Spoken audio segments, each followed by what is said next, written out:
നിർത്ത. അതാരാടാ വാർപ്പിന്റെ അടിയില്? ചോദിച്ചത് കേട്ടില്ലേ?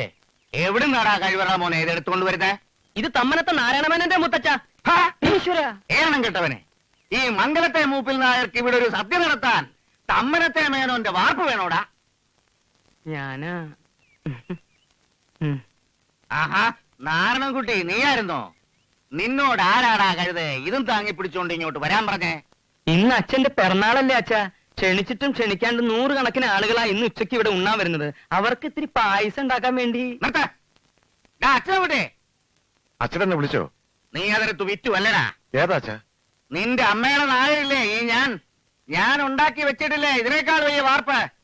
അതെടുത്ത് വിറ്റോന്ന്. അയ്യോ, വിറ്റതല്ല, വേറൊരു സദ്യക്കാർക്ക് വാടകയ്ക്ക് കൊടുത്തതാ. ഞാൻ ഇപ്പൊ പോയി നിക്ക്.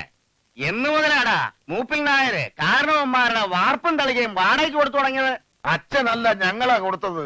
എന്തോരം വലിയ വലിയ പാത്രങ്ങളാ ഇതിനകത്ത് ഇങ്ങനെ കിടന്ന് പൂത്തു പോകുന്നത്. വല്ലപ്പോഴും അടുപ്പിൽ കയറി ഒന്ന് നല്ലപോലെ ചൂടാകാൻ അതുങ്ങൾക്കും ഉണ്ടാവില്ല അച്ഛാ മോഹം. ഈ കിണ്ടിക്കും തളിയയ്ക്കും ഒക്കെ മോഹങ്ങളുണ്ടെന്ന് പറയാൻ അതുങ്ങളൊന്നും ചേട്ടന്റെ മക്കളൊന്നും അല്ലല്ലോ. അതേടാ, അച്ഛൻ ഉണ്ടാക്കി എന്തിനെ എന്റെ സ്വന്തം മക്കളെ പോലെ ഞാൻ നോക്കണത്. വാടകയ്ക്കല്ല അച്ഛാ കൊടുത്തത്. സദ്യ കഴിഞ്ഞാൽ അതല്ല ഇപ്പൊ ഇങ്ങെത്തും. വാടകയ്ക്കാ കൊടുത്തു അച്ഛാ. ഒരു ദിവസത്തേക്ക് 500 രൂപ. ചേട്ടൻ കള്ളത്തരം പറഞ്ഞാലും ഇന്നത്തെ ദിവസം അച്ഛനോട് കള്ളത്തരം പറയാൻ എന്നെ കിട്ടില്ല. ഇന്ന് അച്ഛന്റെ പിറന്നാളല്ലേ? വെറുതെ കൊടുക്കാമെന്ന് ഞാൻ പറഞ്ഞപ്പോ വാടകയ്ക്ക് കൊടുത്താൽ മതി നീ അല്ലേ പറഞ്ഞത്? അച്ഛൻ അറിയാതെ 34,000 രൂപയ്ക്ക് വിൽക്കാന്നല്ലേ ചേട്ടൻ പറഞ്ഞത്? അത് പാടില്ല എന്നല്ലേ ഞാൻ പറഞ്ഞത്? അച്ഛൻ എന്നോട് ക്ഷമിക്കണം, ഞാൻ ഒരു തെറ്റും ചെയ്തിട്ടില്ല. അച്ഛൻ എന്നെ അനുഗ്രഹിക്കണം. ഞാനൊരു തെറ്റ് ചെയ്തിട്ടുണ്ട്.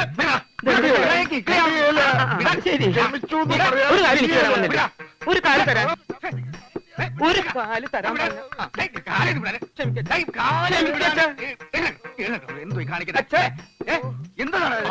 അപസ്മാരാണല്ലോ പഠിച്ചത്.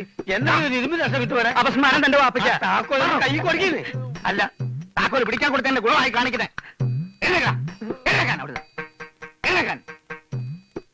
ദിവസം 4 തവണ കാല് പിടിച്ചാൽ ചെയ്ത തെറ്റൊക്കെ ഇല്ലാതായിന്നാ വിചാരം. മക്കളാണോ മരുമക്കളാണോ എന്ന് ഞാൻ നോക്കൂല. നാറി തുടങ്ങിയാൽ സകലതും പഠിക്കു പുറത്ത്. അത് ശരി. അപ്പൊ മക്കൾ അച്ഛന്റെ കാല് പിടിക്കായിരുന്നില്ലേ? സത്യം പറയാലോ, എനിക്കത് കണ്ടപ്പോ മനസ്സിലായില്ല. കാരണം ജീവിതത്തിൽ ഇന്ന് വരെ ഞാൻ എന്റെ ബാപ്പന്റെ കാല് പിടിച്ചിട്ടില്ല. അതെന്താ, തന്റെ ബാപ്പയ്ക്ക് കാലില്ലേ? കാലിലഞ്ഞിട്ടല്ല, ഓർമ്മ വെച്ച കാലം മുതൽ നമ്മള് ബാപ്പ ദുബായിലാ. ബാപ്പ ദുബായിന്റെ ലീവിൽ വരുമ്പോ നമ്മൾ ഇവിടുന്ന് അങ്ങോട്ട് പോകും. നമ്മൾ അവിടുന്ന് ഇങ്ങോട്ട് വരുമ്പോ ബാപ്പ ഇവിടുന്ന് അങ്ങോട്ട് പോകും. ബാപ്പി ഞാൻ ഇതുവരെ തമ്മ കണ്ടില്ല. പിന്നെ എങ്ങനെ ഇത് പിടിക്കും? കോയ എന്താ കയ്യിൽ ചുരുട്ടി പിടിച്ചിരിക്കുന്നത്? ഇത് ഈ മാസത്തെ എന്റെ വീട്ടിന്റെ വാടക. ആദ്യത്തെ വാടക മൂപ്പിൽ നേരെ കയ്യിൽ നേരിട്ട് കൊടുത്ത് അനുഗ്രഹം വാങ്ങുന്ന എന്റെ ആഗ്രഹം.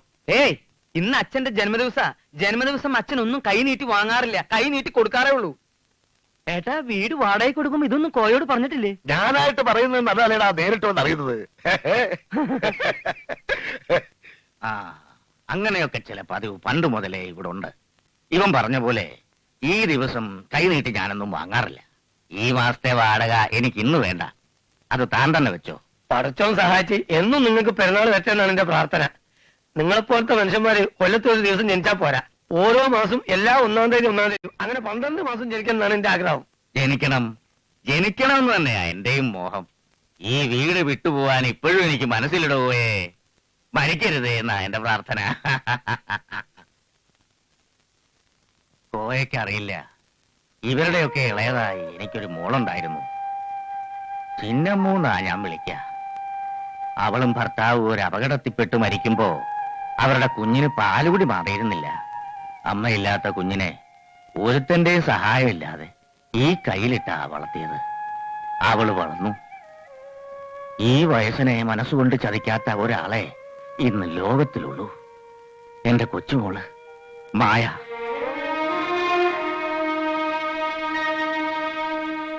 ഇന്നെന്റെ പിറന്നാള് മാത്രമല്ല, മായ ബോംബെന്ന് എന്നെ കാണാൻ വരുന്ന ദിവസം കൂടിയാ. ഇതുവരെ ഒരു പിറന്നാളും അവളെ കാണാതെ ഞാനിവിടെ ഉണ്ടിട്ടില്ല. ഇന്ന് വരും എഴുത്തുണ്ടായിരുന്നു. വിമാനത്താവളത്തിലും തീവണ്ടി ആഫീസിലും ബസ് സ്റ്റോപ്പിലും ആളെ നിർത്തി മനസ്സിൽ തീയും വെച്ചിരിക്കുമ്പോഴാ മക്കളാണെന്നും പറഞ്ഞ് ഓരോരുത്തര് ഉരുളിയും തലയെ വെച്ച് എഴുന്നള്ളത്ത് നടത്തുന്നത്. മായ ഇങ്ങ് എത്തിക്കോളും. അച്ഛൻ ഇങ്ങനെ വിഷമിക്കണം കാണുമ്പോ ഞങ്ങൾക്ക് വരെ മനസ്സ് മുറുകി പൊട്ടുക. അത് മായ വന്നു.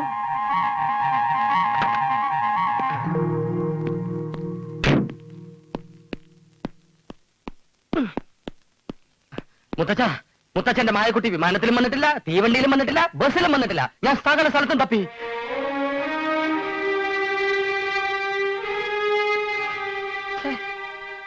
മുത്തച്ഛ, മുത്തച്ഛ, മുത്തച്ഛ, ബോംബെയിൽ അവളുടെ അഡ്രസ് ഒന്ന് തരുമോ? അവൾക്ക് അവിടെ എന്താ ഇത്ര വലിയ തിരക്കെന്ന് എനിക്കൊന്നറിയാലോ. വേണ്ട. വേണ്ട, തരണ്ട. ഞാൻ അവൾക്ക് കത്തെഴുതൊന്ന് പേടിച്ചിട്ടല്ലേ എനിക്ക് അഡ്രസ് തരാത്തത്. ചോദിച്ച അവളും തരികയല്ല. എന്താ ഇത്?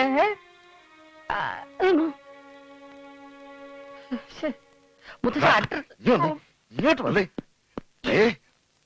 മൂത്ത് വല്ലതും പറഞ്ഞാൽ നിന്റെ ഈ സകല ഗ്ലാബറോടും കൂടി ഈ കറുത്ത കണ്ണാടി അടക്കം നിന്റെ കരളക്കുറ്റി അച്ഛൻ അടിച്ചു പൊട്ടിക്കും. ശവമേ, എന്തെങ്കിലും മായ കല്യാണം കഴിക്കാൻ കിട്ടുന്ന ചാൻസ് കളയണം കോയ. ഒരിക്കലും കളയരുത്. ഇത്രയും പുരുഷത്വം വെച്ച ഒരു അഡ്രസ് വേണ്ടി ചീപ്പാവേ. വിട്ടുകള ശിവൻകുട്ടി, ഇതങ്ങനെ വിടാൻ പറ്റൂല. മായ എന്റെ ജീവനാ. എടാ, നീ അവളെ കല്യാണം കഴിച്ച് ഈ സ്വത്തുക്കളെ മുഴുവൻ നമ്മുടെ കയ്യിൽ വരുന്നത് കണ്ടിട്ട് വേണം ഈ അച്ഛനൊന്ന് കണ്ണടയ്ക്കാൻ. അത് നീ മറക്കരുത്. അച്ഛന്റെ കണ്ണടപ്പിക്കുന്നേരം ഞാനേറ്റ് പോരെ.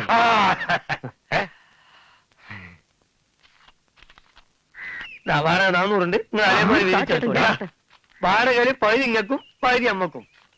ജീവിക്കാൻ വേണ്ടി ഒരുപാട് സർക്കസ് നടത്തുന്ന കുട്ടികളും കെട്ടിയുള്ള ഒരു സാധാ കോയാണ് ഞാൻ. എന്നാലും സ്വന്തം വീട്ടിൽ നിങ്ങൾ നടത്തുന്ന ഈ കള്ളക്കളി ഉണ്ടല്ലോ, അതിന്റെ മുമ്പിൽ നമ്മൾ സർക്കസ് ഒന്നുമല്ല. അതെ, അടുത്ത മാസം സ്വന്തം തന്ത ഇതുപോലെ വാടക കൈനീട്ടി വാങ്ങാത്ത ദിവസങ്ങളുണ്ടെങ്കിൽ ഒന്ന് അറിയിക്കണം. അതും നമുക്ക് ഷെയർ ചെയ്യാലോ. അളിയാ, എന്റെ ഷെയർ ഇവിടെ. ഇതാ ഏട്ടൻ അളിയനും 100 പിടി. എന്റെ 100 കഴിച്ച് വേറൊരു 100 എന്റെ കയ്യിൽ ബാക്കിയുണ്ട്. അത് 3 ആക്കി മുറിച്ച് 33 രൂപ 33 പൈസ ഇനി അങ്ങോട്ട് വരും. എന്താ പോരെ? പോരാ.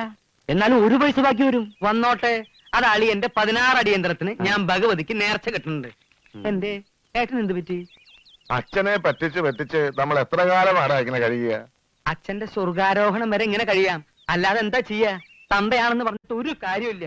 ദേ തല്ല് കിട്ടി എന്റെ പുറമൊന്ന് നോക്കിയേ. വേണം പിന്നെ കാണാം. ഇളയ പെങ്ങള് ചിന്നമ്മ മരിച്ച പിന്നെ അച്ഛനിങ്ങനെ കണ്ണിച്ചോടയില്ലാതായത്. ചിന്നമ്മുവിന്റെ മകള് മായോടാ അച്ഛൻ എല്ലാരേക്കാളും ഇഷ്ടം. അവൾ ഇന്ന് വന്നില്ലെങ്കിൽ ഇവിടെ ആകെ പ്രശ്നമാവും. അളിയാ, സദ്യ വിളമ്പറായി. അവിടെ ആരുമില്ല. ഡോ, തനിക്ക് മറ്റേതാണ്ടേ? അതല്ലടോ, എന്റെ പുറം. അത് വേണ്ട, പിന്നെ കാണാം.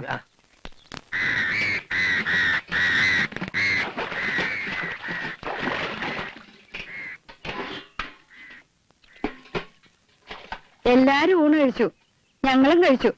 ഇനി അച്ഛൻ മാത്രമേ ഉള്ളൂ. വിളമ്പട്ടെ? വേണ്ട, എനിക്ക് വിശപ്പില്ല.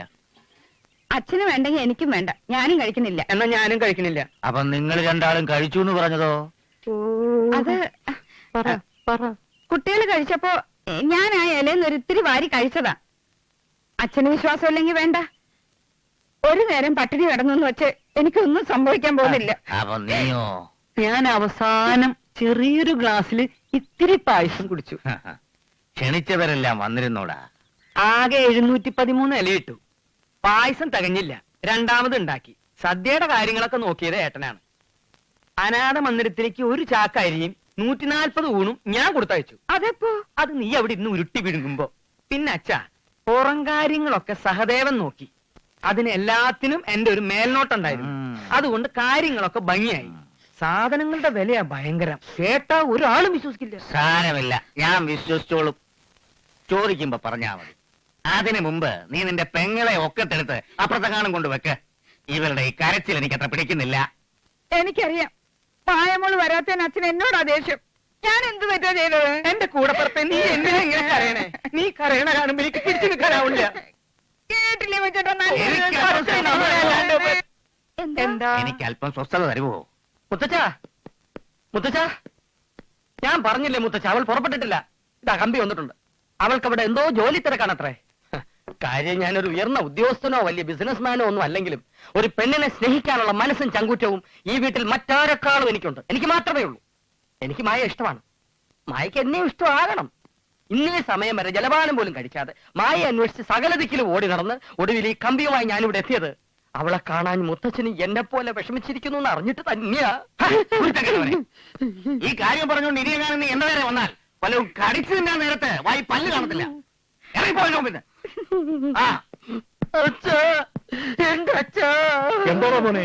മുത്തച്ഛൻ എന്റെ തന്തയ്ക്ക് വിളിച്ചു. അത്രേ ഉള്ളൂ. മായമോള് വരില്ലേടാ ശിവൻകുട്ടി?